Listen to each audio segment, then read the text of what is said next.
सर्वधर्मस्वरूपिणे अवतारवरिष्ठाय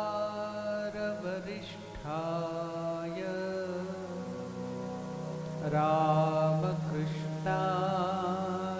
ते नमः।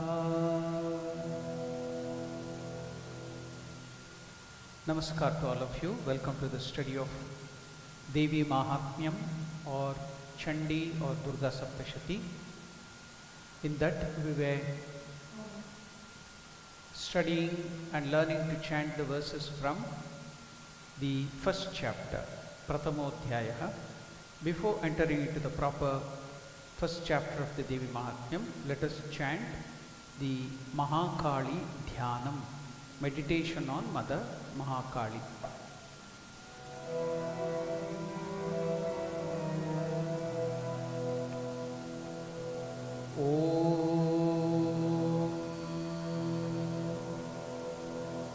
खड्गं चक्रगदेषु चापपरिघान् ॐ खड्गं चक्रगदेषु चापपरिघान् शूलं भुषुण्डीं शिरः शूलं भुषुण्डीं शिरः शङ्खं सन्ददतीं करैस्त्रिनयनां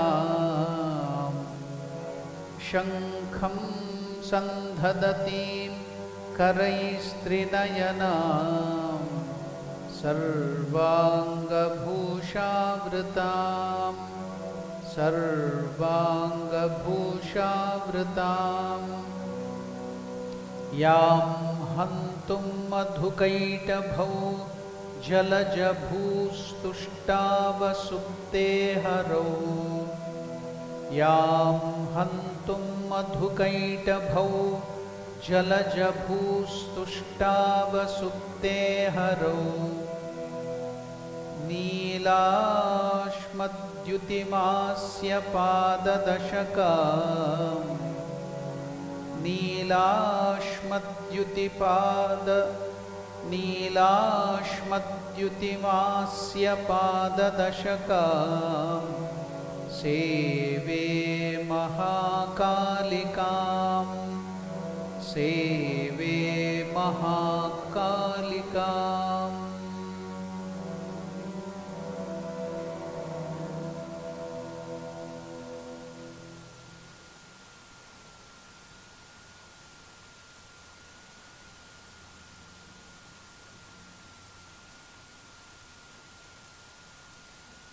We were in the first chapter trying to learn the 72nd, 73rd, 74th, 75th, 76th and 77th verses.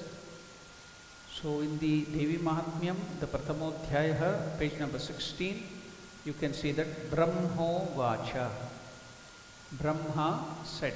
These are the verses depicting the Divine Mother, that is Mahakali or Yoga Nidra of Vishnu, by none other than the Creator, Brahma. We have seen the story earlier.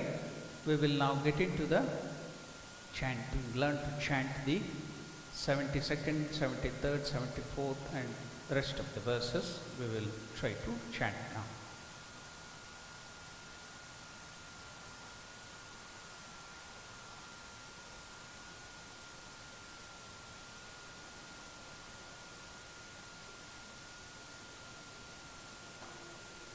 In the Gospel of Sri Ramakrishna, many places we see Sri Ramakrishna also chanting this and also talking about this particular verses. This is called Brahma Vacha because Lord Brahma himself, the highest human being on this created universe, human being, amongst the human beings is the highest creator. So he is praising the Divine Mother. Vishnu and Shiva, they are all the Ishwaras, the Parabrahma Swarupa. The highest manifestation of human being is Brahma. So now that Brahma is showering his praises on the Divine Mother, So that is very special. So we shall learn that now.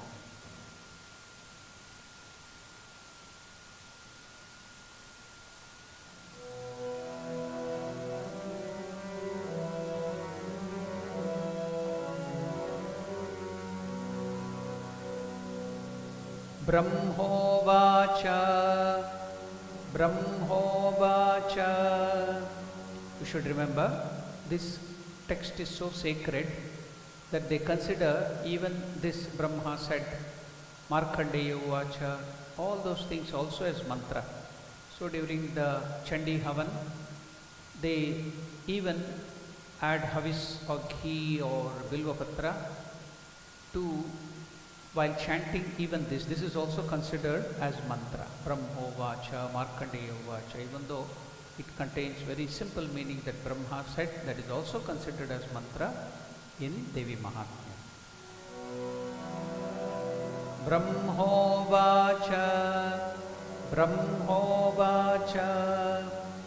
Tvam Swaha, Tvam Svadha, Tvam Hi.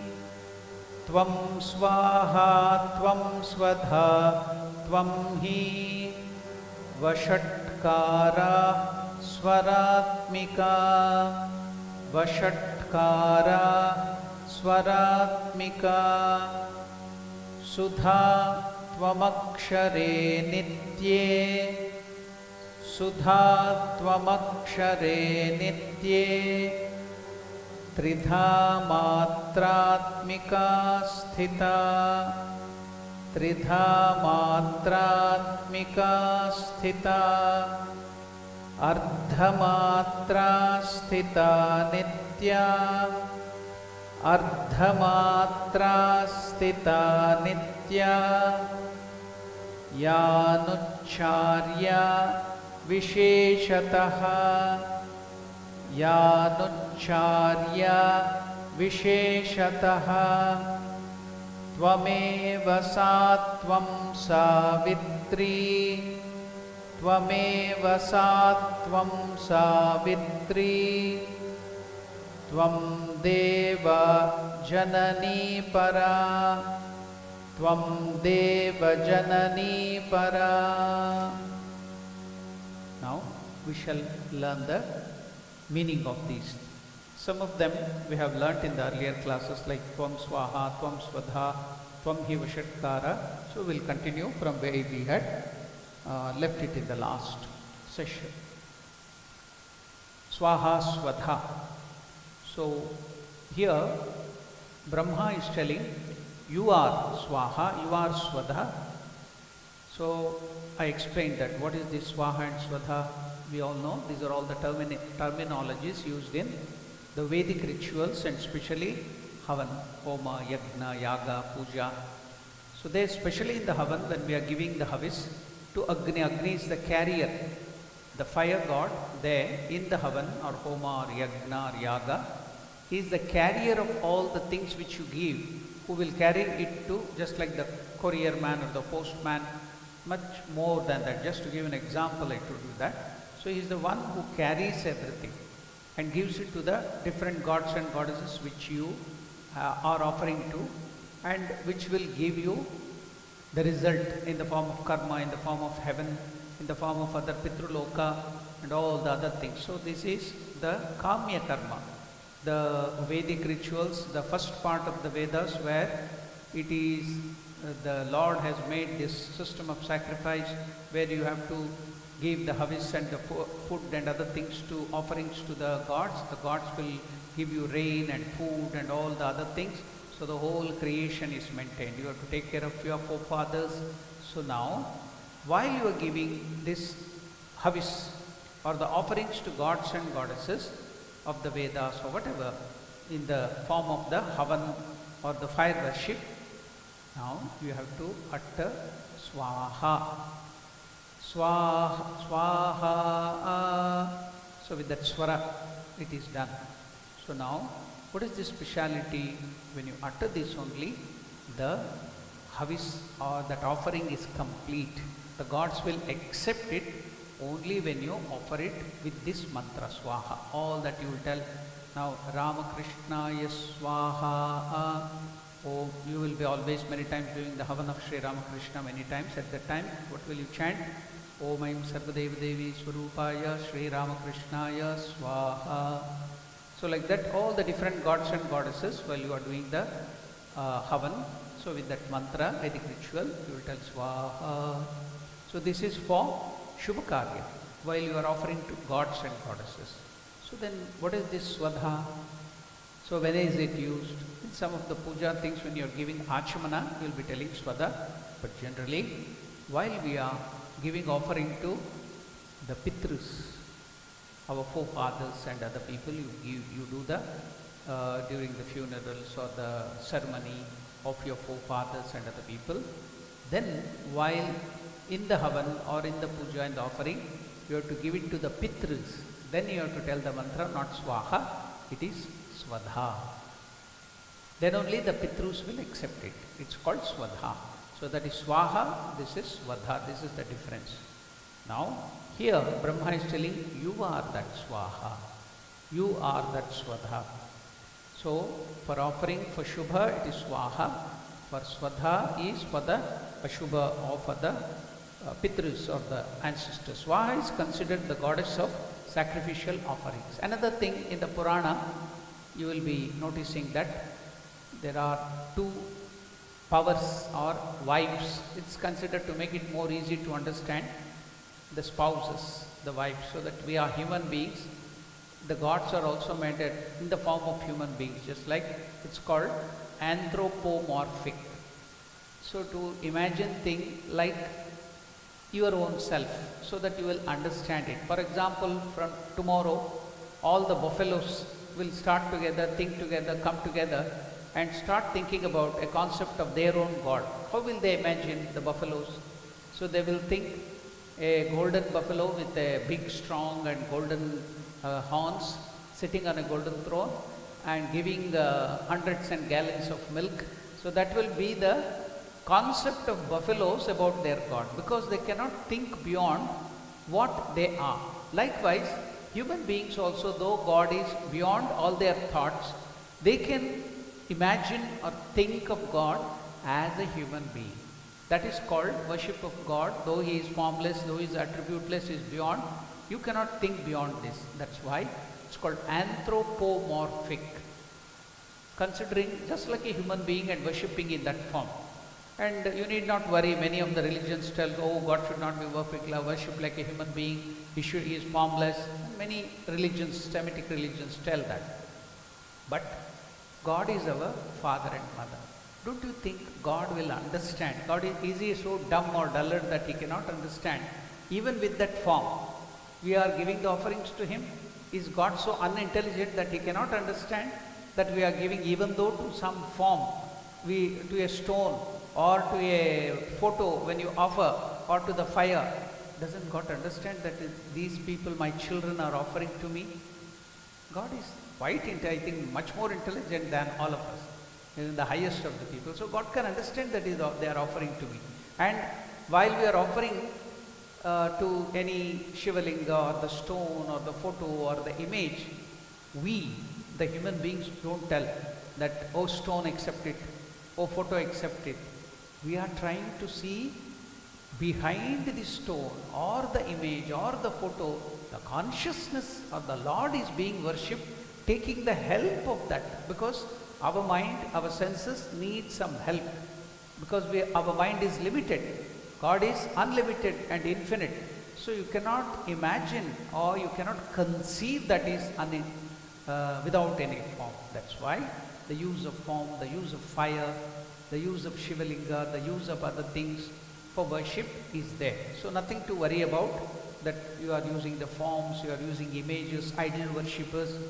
So there is no problem at all. The problem is only for us human beings telling that my religion is right, your religion is right. For God, whatever you do, He will accept it. He knows my children are weak, my children are not strong. So they are offering through the image or the idol, I'll accept it and I will lift them up. So the best example given here by Sri Ramakrishna is, mother has 5 children, let us hope. In olden days, nowadays it may not be true, But in olden days, there will be 5 children, 10 children, 15 children, whatever that might be. Oh, in some places we see 15 children, 10 children also in nowadays too, but generally we don't see. So now the master gives an example of 5 children. So now the mother sees one child has grown up and he is going to work and he is very strong, he is working outside. So for him, she prepared with the same vegetables, same things, with lot of masala and strong food where he will get lot of strength and energy to go and work. There is another student who is studying now, another son, is little younger. So for him, she will prepare with the same thing, different types of food. Then younger, much more younger child, maybe to the primary school and other things. So he has different way of digestion. So the mother will prepare in a different way. Then the smallest, youngest child, she will give him only milk and other things which will be easily digestible to the child. Likewise, God knows amongst His children, amongst His creation, the people are at different stages of evolution. So He has made everything easy for them so that people at different types of evolution, they can understand, go through that and worship me in whatever way they can, and then they will come to me. They will rise higher and higher. So all these things have been made. Now here, what is the legend or what is the Purana telling? Agni has two spouses or wife. I told you anthropomorphic. We can think of only that way. But at the higher level, when you go up, you will come to know it is, yes, beyond that wives, it is the power of Agni. So what is it? There are two wives. Who are they? Swaha and Swada. So Swaha and Swada. When you tell them mantra Swaha while giving it to gods and goddesses, it is Shubhakarya, auspicious. Inauspicious for your ancestors and death ceremony, you use Swadha. So what is the meaning here when Brahma is describing that, O Mother, Divine Mother, you are both Swaha, you are Swadha, you are Vashat. So she is described as the wife of Agni in many, the power of Agni symbolizing the sanctity and purity of the fire rituals. In the Upanishadic story, Swaha is portrayed as deeply devoted to Agni, and her presence is essential for the success of sacrificial ceremony. Then Swada is associated with offering made to the ancestors, Pitrus. Her name is involved during the rituals like Shraddha, which are performed in honor to sustain the spirits of the departed. While she is sometimes referred to as the consort of Agni, her primary role is linked to the ancestral realm, symbolizing nourishment and continuity between the generations. So all the three places you can see, what is the meaning of it? See, people, why do they do the Havan, Homa, worship God? Why do they worship the Pitrus and other things? So that they want higher regions like heaven and all the other things, the result they want, and also to be happy here in this world while we are living here and here afterwards. So they do. So Mother is, the Divine Mother is the one who is nourishing, not only here, the Pitrus, the gods, and even the one who will give you heaven and other lokas. That is the idea behind telling. Together, Swaha and Swada represent the dual aspect of Agni's role as a mediator between humans and gods, and as a link to the ancestors. Their presence underscores the importance of fire in both divine and ancestral ritual. So now, what is that to Mother? As I told you, Mother is the one, Divine Mother here, Brahma is telling, you are the one who is the heaven or the enjoyment in the heaven which everybody, the goal, the aspiring for. You are the one, Swaha, by which you are nourishing the gods. You are Swadha, you are the one who is nourishing even the Pitrus, the forefathers, even the human beings. So everybody are being taken care of by you, O Divine Mother. That is the idea behind that. Then Swaha, Swada. Vashatkar also is another term where it is used in the Havan. Then comes, you are Swaratmika. Now we should understand Swaratmika. What is this Swaratmika? What is the idea of Swaratmika? What is meant by Swara? So Swara means here, Tvam hi, you are indeed Vashatkara, refers to sacred Vashat. that is used in Vedic rituals. We told about this. Then after that there are so many other things like Vashat, Vaushat, Shaushat and so many other things, Fat. All these things are used in the Havan. Everything you are, O Mother, you are everything. Then finally, when it comes to the other term, Swaratmika, Swara. Now what is meant by Swara? Now in the, we call alphabets, the sound, symbol, alphabet. In English, there are some, it is not organized properly, A, B, C, D up to Z. So A, E, I, O, U, A, E, I, O, U, what is it called as? Vowels. So the rest as consonants. So it is not properly organized, it is unscientific. But Sanskrit is so scientific, it is so nicely arranged. So in that there is the Swara. What is the Swara? The vowels. How many? 14. Then there is the Vyanjana. Vyanjana means consonants. Then in the consonants they are divided so nicely, Vargiya Vyanjana and Avargiya Vyanjana. What is Avargiya? Which cannot be classified or grouped, that which can be grouped nicely into the beautiful form. So it is so nicely, scientifically it is kept. Now Swara are the one by which you can, adding to this consonant, you can bring out a letter. It is complete pronunciation. Consonant is always half. You cannot pronounce it. You can just tell it. I'm going to explain about that now. Now, what are the Swara? In Sanskrit it is just like A, representing A. Then A in little elongated. I, U, R, A, I, O, Au, Ang, Ah. So these are the 14 vowels which are there in Sanskrit. So that is called Swara. So these vowels can also take on various forms as short and long. Now it is, see, I tell you that it is so scientific. Now there are Hrasva. The Swara, if it is pronounced in just 1 unit of time, that is called Matra. Matra means unit of time. If it is used, if you take 1 unit of time to pronounce it, it is called Hrasva. If you take 2 units of time, it is called Dirgha. If you use 3 and more, then it is called Plita. Example, A is one sound. So now if you take 1 unit, A, 1 matra or 1 second, it is Hrasva. A, it's 2 units, then it becomes Dirgha or elongated. Pluta means go on, elongation, 3 unit and more. So that is the way. This is called Swara. Why is all this, the Divine Mother is being told that you are that, the whole creation is created by the word or the sound symbol Om. So all these are different aspects of Om. It comes from all these Swara, Vyanjana, everything comes. So they are different aspects of Divine Mother. They are called Matrika Varna. See what is the meaning of Akshara? Again the term Akshara also comes.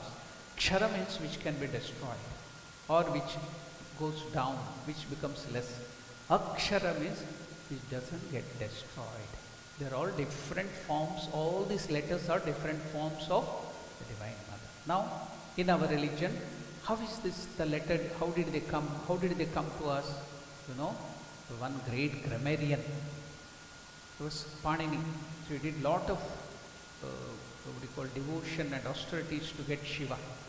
When he got the vision of Shiva, then Shiva, he showed him how this from Om the sound has come, and the sound is coming down as these letters Swara and Vyanjana. He played his that tabor or damaru. Shiva will be having a drum in his hand, the damaru. When he played it, it made different sound.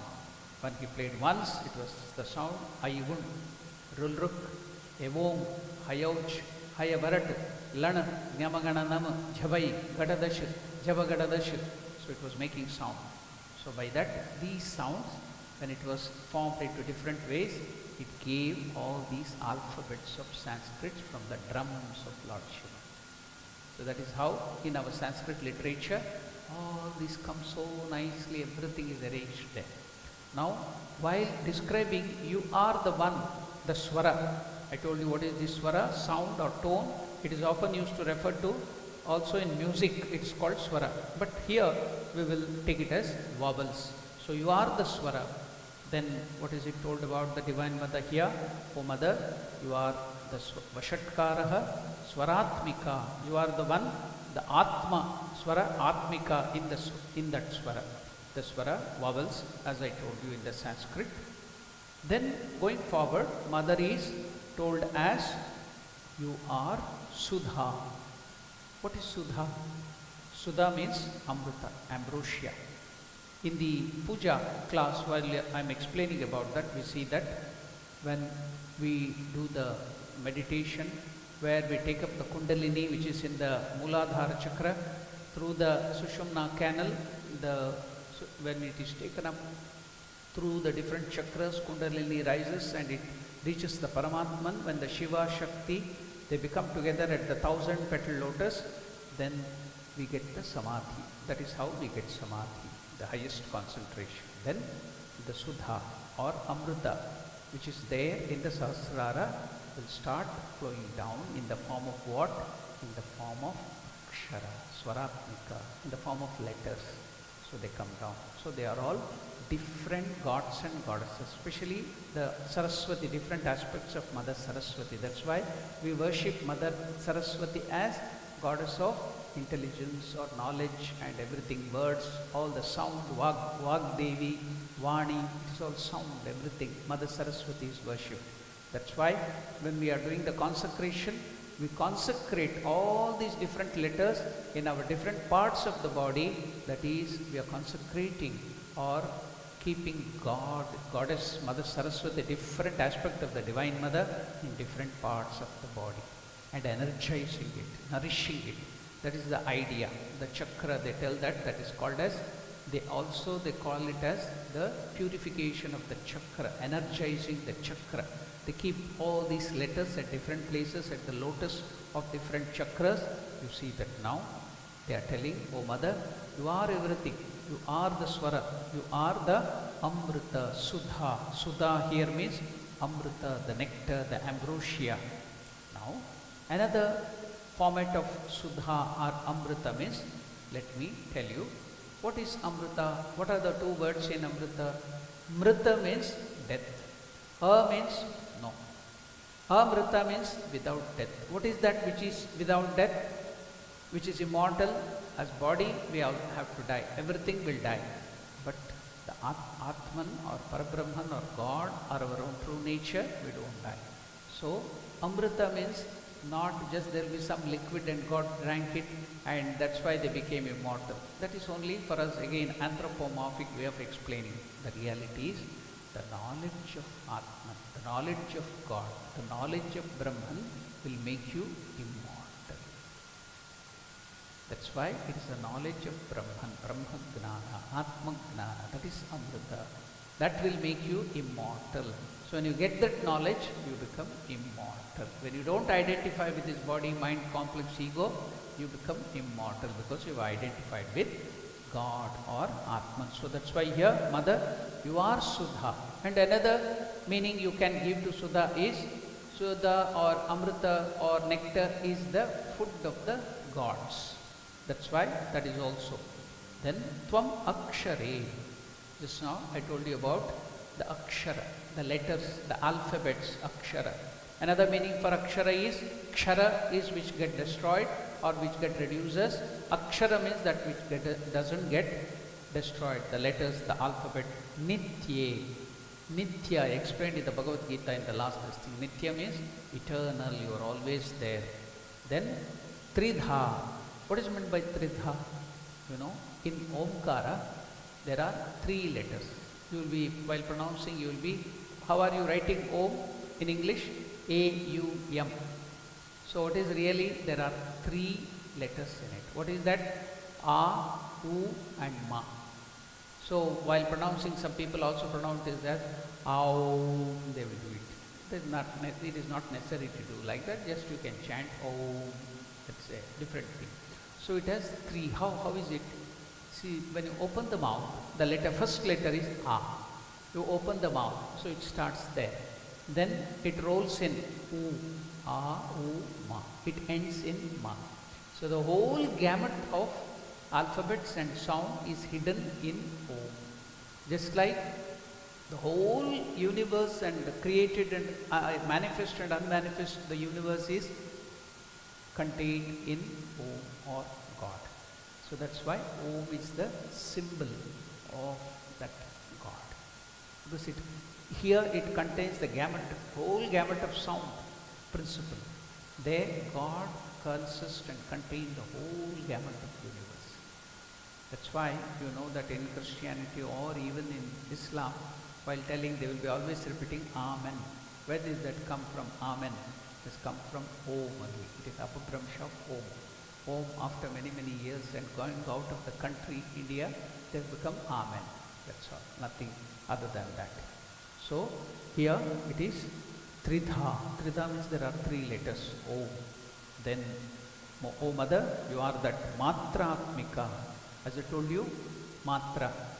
The Matra, the Swara or the vowels and other things have 1, 2 and 3, and there is the half Matra. You are that, O Mother. Sthita, you are in that. Ardha Matra means the consonant. Sthita, Nitya. Again, you are even though that cannot be heard. See, unmanifest sound. See, when you tell now Om, then you stop Ma, it goes on continue. You can't hear it. For example, the sound at higher decibels. Below 1 or the decibel sound you can't hear, but there is energy at that level. So you call that sonar. So just like in light, there is ultraviolet and infrared. So after that you can't see it. Only in between that ultraviolet and infrared you can see. Likewise, after 100 decibel you can't hear, though it is very high, very big sound. Then your eardrum will be blasted. Below, at the lower this thing also, you cannot hear it. So that even that form of the sound you are. The manifested sound you are. Beyond the sound you are that Mother. See what way the Divine Mother is worshipped here and telling that, O Mother, Brahma is telling, you are Swaha, you are Swada, you are verily the Vashatkara, the embodiment of Swara, you are the nectar, O eternal and imperishable one, you are the embodiment of the threefold matras. You are half a matra. Though eternal, you are verily that which cannot be uttered specifically. You are Savitri. Now, the word comes as Savitri. What is this Savitri? How did it come from? Where did it come from? See, the first concept of God, the biggest concept of God in India, there are so many different concepts of God. Now, the first concept we see in the Vedas is Savitri. How did it come from? What is the word Savitri comes from? It is Savitri. Savitri means the sun god or the creator god. This whole solar system is coming out of sun. Because you may be knowing all these planets, 9 planets or whatever number of planets, sometimes now they reduce that it is not 9 planets. The last one, Uranus, Neptune, Pluto. Neptune, Pluto, they take it out nowadays. That doesn't belong, so they are giving it, whatever that might be. Now they all have come out of the sun. So he is the creator of this solar system. So he was considered like God now, the first way of. So Srishtikarta. So that is why the Gayatri mantra, while you are uttering, it is really not Gayatri mantra, it is Savitri mantra. Savitri. What is that? The creator, who is creator God. That's why Gayatri mantra, in reality the name is Savitri mantra. So that is, you can be seeing that here. You are Savitri. Tvam hi Savitri. Now, utter the Gayatri mantra. Om Bhur Bhuvaha Swaha.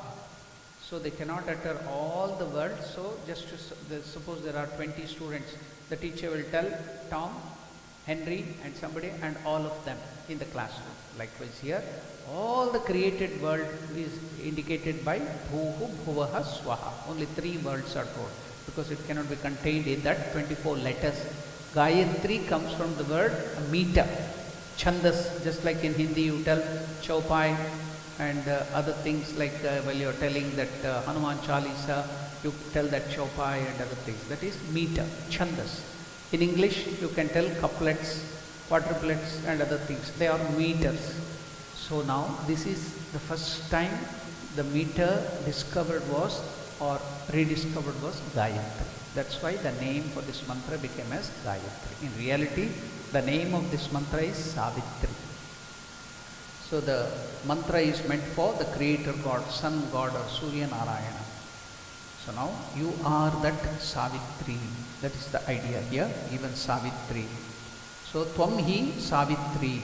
You are the creator, you are the Savitri and the supreme mother of the gods. Even you are the mother of the gods and goddesses too. How is that? Now you may be knowing that Kashyapa Maharshi, and he had two wives, Diti and Aditi. So of the Aditi, all the gods and goddesses came out, Indra, Chandra, Vayu, Varuna and all those people. Father was Kashyapa. And Diti was another wife. All her children were the demons, whom we tell, oh, the Rakshasas, the demons, the Asuras. So they have come from the same goddess. And who was Kashyapa? He was the son of Brahma, the creator. So now it comes down like that. So here, the mother of Devas was Aditi. The mother of demons was the Diti. And who was the mother of everybody, even Brahma and every gods and goddesses? Oh mother, you are the mother of even the gods, you are the mother of the demons. Everything good, bad and everything belongs to you. The whole universe, whatever is there, you are that. That is the idea. What about here to tell that Devi, Tvam, O mother, you are the supreme mother of the Devas. Now we shall chant the 75th, 76th and the 77th verses.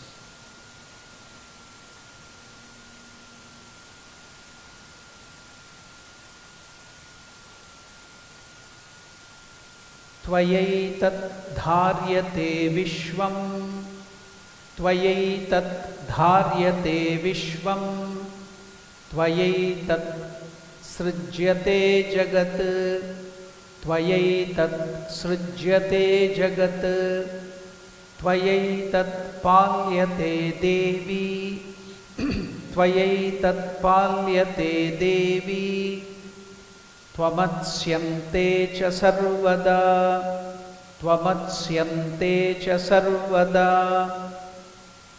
Visrishtau srishti rupa tvam, Visrishtau srishti rupa tvam, Sthiti rupa cha palane, Sthiti rupa cha palane, Tatha samhriti rupante, Tatha samhriti rupante, Jagatosya jaganmaye, Jagatosya jaganmaye, Mahavidya Mahamaya, Mahavidya Mahamaya, Mahamedha Mahasmritihi, Mahamedha Mahasmritihi, Mahamoha cha bhavati, Mahamoha cha bhavati, Mahadevi Mahasuri, Mahadevi Mahasuri. So from the 75th to 77th, Brahma is depicting the mother as he is telling, O mother, by you, Tvayaitat, by you, this universe is born. You are supporting this, Dharyate. You are the one who are holding or you are giving support to. By you, this universe is born. By you, this world is created. There, born, here it is born, B-O-R-N-E. You are bearing it. Then by you, this world is created. By you, it is protected. O Devi, and you always consume it at the end. See, you are the one who are bearing this whole universe, then you are the one, you create this universe, you are the one in the end to give rest, to take back everything, dissolution. So let us hear about this Maya or Divine Mother through the words of Sri Ramakrishna. Sri Ramakrishna once asked Divine Mother, "O Mother, I want to know or see how you create this world. What is your Maya? How you maintain it? How you destroy it? How do you do that?" Then Ramakrishna had a beautiful vision. So if you hear that vision, you may get a little afraid. Even then, let us hear it, and afterwards you can slowly understand that too. Now, Sri Ramakrishna is telling in the Gospel, he saw in the vision the ultimate cause of the universe has a huge luminous triangle giving birth every moment to an infinite number of worlds, universes. He heard the Anahata Shabda. What is that? The whole world behind it is the sound Anahata. What is Anahata? Om.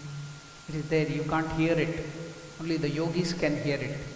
So that sound is going on, the principle of sound, that energy in the form of sound. Om. So he heard that Anahata Shabda, the great sound Om, of which the innumerable sounds of the universe are only so many echoes. That's why to every mantra we add Om. When we add Om to every mantra, then only it becomes mantra. Mantra is complete. Without adding Om, it doesn't become a mantra. So, Om, of which the innumerable sound of the universe, whatever sound is there. What is sound? It is energy. Sound is nothing but energy. Light is nothing but energy. So, through this sound, the Divine Mother creates this whole universe. So, Master could hear that sound in that vision. The sound of the universe are only so many echoes. He acquired the 8 supernatural powers of yoga, Anima, Lagima, all that supernatural power, which make a man almost omnipotent. Master acquired all those powers, and these he spurned as of no value whatsoever to the spirit.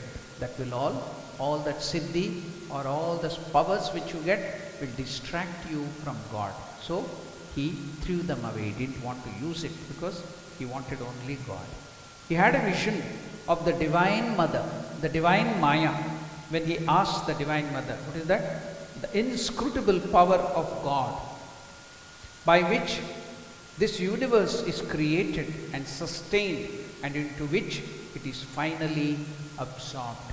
When he asked Mother, I want to have the vision of you, how you create, how you take care, how you destroy, or that Bhuvana Mohini, the all attracting Maya, I want to have that vision. Can you show it to me? So in this vision, he saw. How did the mother show him that vision?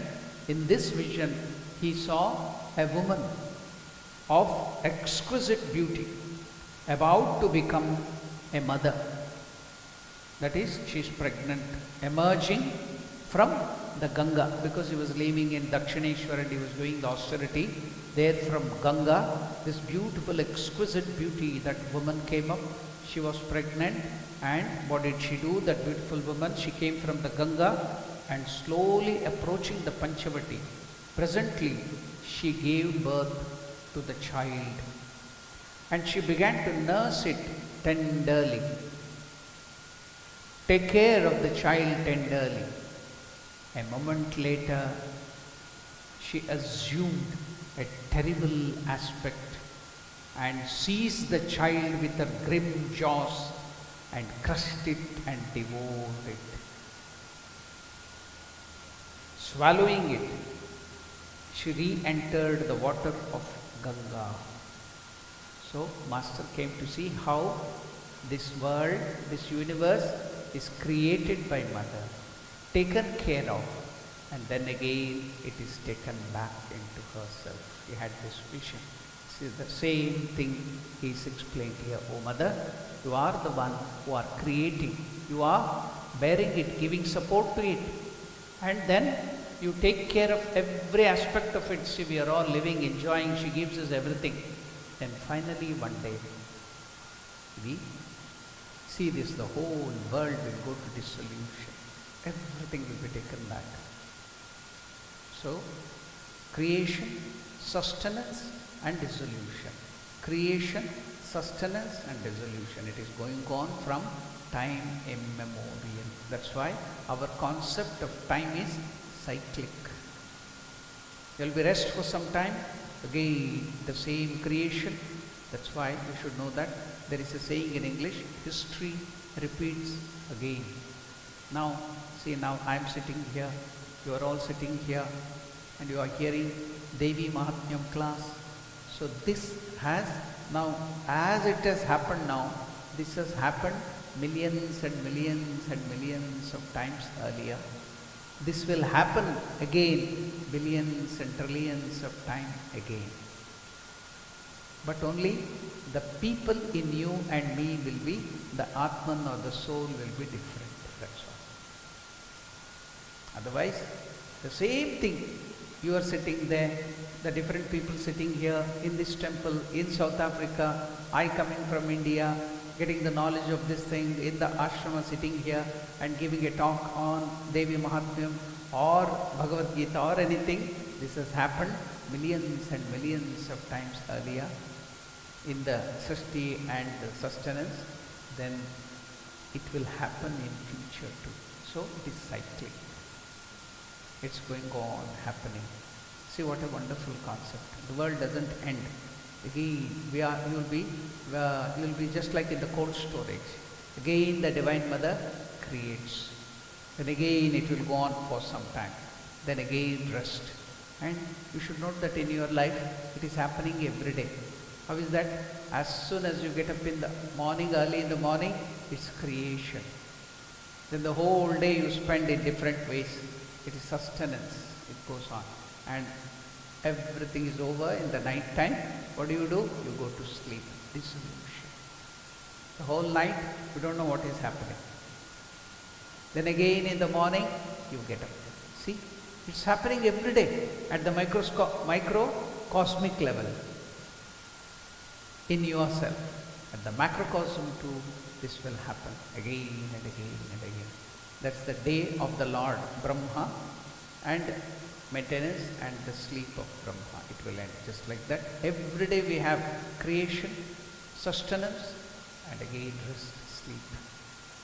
So this is Mother. At every level, you are the one who are creating, sustaining, and ending this world. So your destruction means you need not be afraid. Oh, what this Mother took that different form and then crushed everything and swallowed. No, it is only when Ramakrishna asked, I want to know how you do all these things. Then the Divine Mother showed him this way for him to make it understand how the whole world is created, sustained, and through this example, Mother gave him the vision in this fashion. I think we will end our class here by hearing again the Brahmadi Stuti. The Divine Mother is praised by Brahma and other gods and goddesses. Mother Durga is praised. We'll hear that and we will end our today's conversation.